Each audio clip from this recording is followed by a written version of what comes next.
Here are some of the top things that I did that actually harmed my fertility more than it helped. And the last one I'm going to tell you is everyone, 100% of people going through fertility issues has done the same thing or is doing the same thing. Actually, probably all of these. The first one is diet. I was on the wrong diet several times. For instance, I saw an iridologist and I was already on a pretty strict paleo diet, and he basically told me before I got the information that I know now to go on a keto diet. The keto diet took away my cycle. Like, the only thing I had going for me in my fertility journey at that time was I had a regular cycle, and the keto diet completely destroyed it because it was not the right diet for me.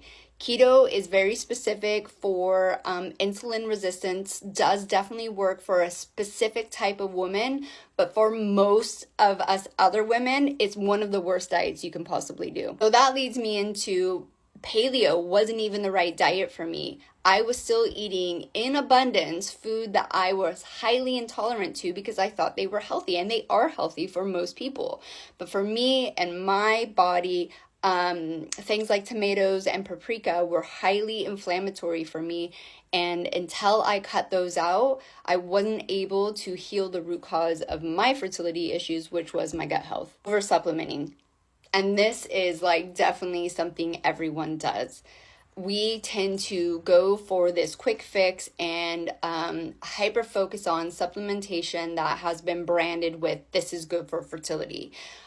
Even like teas and like royal jelly and like NyQuil or like whatever the cough syrup, like all that crap was actually doing more damage to my body, especially when I was over supplementing, because it's actually what your liver has to deal with all that shit. And one of my main issues was detoxification. So I wasn't detoxing properly, so contributing to the inflammation and oxidative stress, and just impacting my liver and just making it more sluggish. This wasn't particularly my issue, but I have to say it because this is about 90% of my clients that I see. This is hindering their fertility more than it's helping, and it's so frustrating. And that is the overuse and the consistent use, like back to back to back, like not giving your body a break, of IUI and IVF. People do not realize the impact, the mental, the emotional, and the physical impact of these fertility treatments.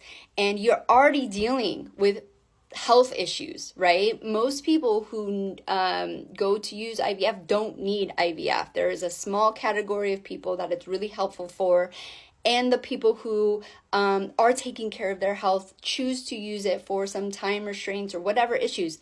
Great, but most women are getting pushed because there's like this time urgency. You have all these issues, and they don't realize that the drugs and the treatment and all that is just massively impacting their body. And I literally have to help them like heal from like IVF. It's crazy. For me, just the way it worked, I didn't do this on purpose. I did 5 treatments, but those 5 treatments were, I think, over like almost a 5-year span. And the 4th and the 5th treatment was because I got pregnant and I had my baby, and I waited 2 years to do another frozen embryo transfer. But the 1st to 4th treatment was almost 2 years I took to do all those. Like I said, I didn't do it consciously, but I look back and I'm so grateful because between every treatment that I did, I improved my health. I recovered. My health got better and better and better, and I was able to maximize my time with that fertility treatment. Last one I want to talk about, and I did this too, and I see, because there's a large, like most of women dealing with fertility issues are type A and just like overdoing, go, right? And you apply how you've lived your life and how your patterns are to your fertility journey. So we come to a fertility journey thinking like, oh, I'm gonna type A my way out of here. I've got this huge checklist. I'm gonna do all the things all at once. And that literally is contributing to your fertility issues, because your adrenals are maxed out, your cortisol's on overdrive, messing with your hormones, causing inflammation, that will contribute to low egg quality and all the other issues.